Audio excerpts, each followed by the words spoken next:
Bonjour à tous et à toutes, bienvenue sur The Weekend Spoke. Les amis, cette Coupe du Monde est extraordinaire.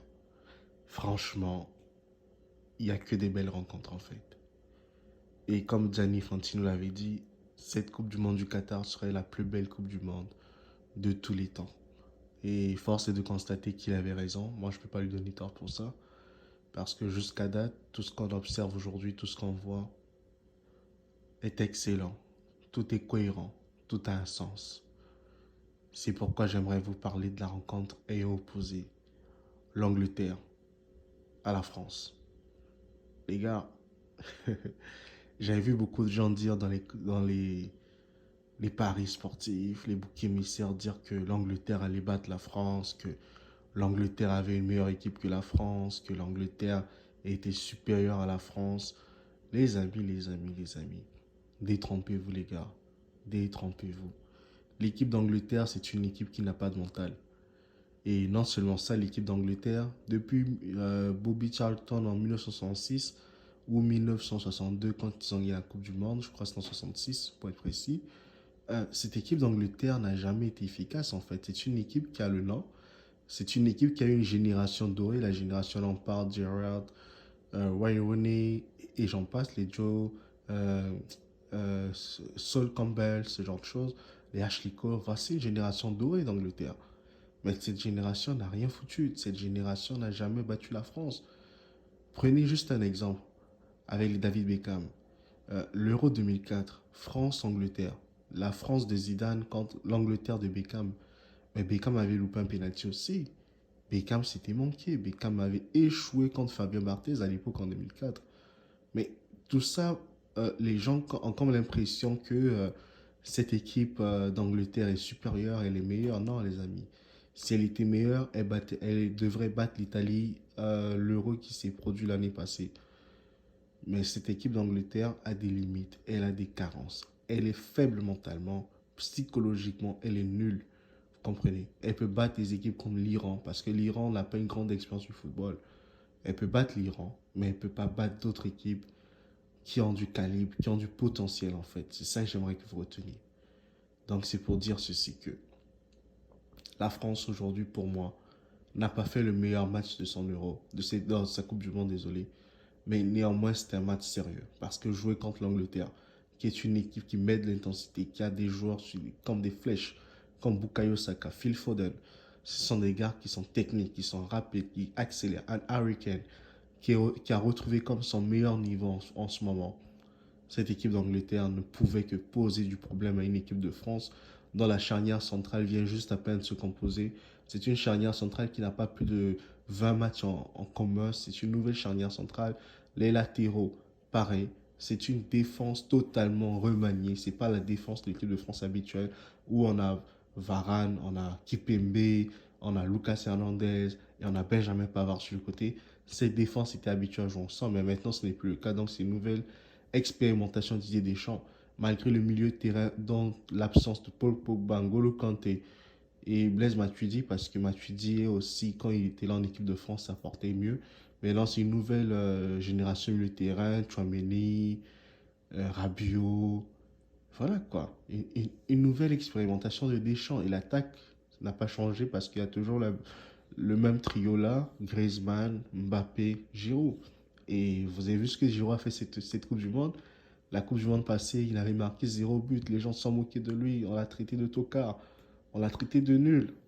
Mais maintenant, cette fois-ci, il est titulaire en équipe de France.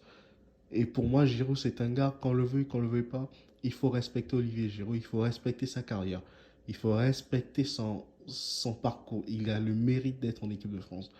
Et pour moi, Giroud peut jouer avec Benzema parce que je vois venir les amis. Vous allez venir dire non, Benzema, si oui, Benzema est meilleur, mais Giroud encore meilleur, les gars. Giroud a sa place en équipe de France. Giroud mérite de jouer en équipe de France. Quand Giroud est là, il ne dézone pas n'importe comment. Il fait le travail défensif quand il faut le faire. Mais Giroud est toujours là, bien placé en attaque. Ce qui donne plus d'options à ses partenaires et plus d'options à Mbappé de tourner autour de lui et de fois de se projeter. Maintenant, pour venir à Mbappé, oh là là, Kylian Mbappé, qu'est-ce que je suis déçu de son match, mon Dieu. Kylian Mbappé, les amis, j'ai l'impression que quand il joue contre des équipes anglaises, Il est nul. Et ça, c'est un constat. Ben, il ne faut pas lui tenir rigueur pour ça parce que même Erling Haaland, quand il était à Dortmund, quand il affrontait Manchester City, il était nul. On l'éteignait automatiquement en fait.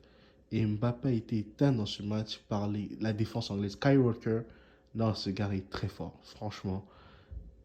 Et c'est pas la première fois qu'il maîtrise Mbappé. Même contre Manchester City PSG, Mbappé contre Manchester City ne faut rien. Il est nul. Et c'est toujours qui face à qui? Kyle Walker, John Stone. Le Mbappé qui était fort contre Manchester City, c'était le Mbappé de Monaco. Mais dès qu'il arrive à Paris, dès qu'il a pris un peu de poids, dès qu'il a pris une nouvelle dimension dans son football, quand il croise City, il ne foutait plus rien de bon. Et aujourd'hui, quand il a croisé l'équipe d'Angleterre, les Three Lions comme on dit, il n'a rien fait de bon. Il a été nul, Kylian Mbappé. Ça, il faut qu'on se le dise. Est-ce qu'il pense se rattraper contre le Maroc? Pas sûr, parce que la défense marocaine est solide, hein. Franchement, je vois pas comment Kylian va marquer contre le Maroc, hein. À part s'ils obtiennent un penalty, peut-être. Mais même encore là, ça va être très très compliqué de voir Kylian marquer contre la défense marocaine parce que c'est la meilleure défense de la compétition. C'est une équipe qui joue très bien. C'est une équipe qui, pour moi, peut même gagner cette Coupe du Monde, le Maroc. Maintenant, est-ce que la France va comme, va comme trembler comme le Portugal a fait aujourd'hui contre le Maroc? Parce qu'aujourd'hui, si vous jouez le Maroc, il faut trembler d'abord pour commencer, avant d'aller les affronter. Il faut réfléchir à deux fois, il faut voilà, doubler d'efforts, ce genre de choses. Et donc pour moi, cette équipe de France aujourd'hui a fait un bon match défensif, mais elle a su mettre le deuxième but au moment où il fallait parce que les Three Lions étaient en train de mettre la pression avec les entrées de Marcus Rashford, Raheem Sterling et j'en passe, tous ces gars qui sont rentrés. J'ai Jude Bellingham qui était toujours sur le terrain. Et cette équipe d'Angleterre pouvait toujours faire du sale en fait.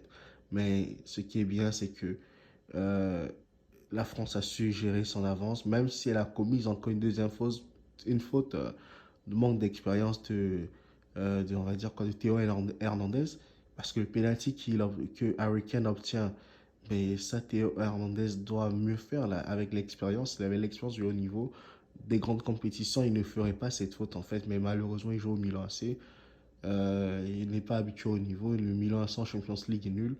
Donc c'est un peu ça en fait qui lui a fait défaut, mais Dieu merci pour le Harry Kane, c'est manqué comme à l'époque, hein, comme Beckham aussi a manqué son penalty, quand Fabien Barthez aussi dans le temps. Donc c'est pas la première fois. Euh, il marque un penalty après il se loupe, c'est normal. C'est normal, c'est British ça. Donc on va pas en tenir rigueur à Harry Kane, c'est pas le premier et le dernier à le faire. Mais mention spéciale franchement à cette équipe française d'être allé chercher les Anglais haut.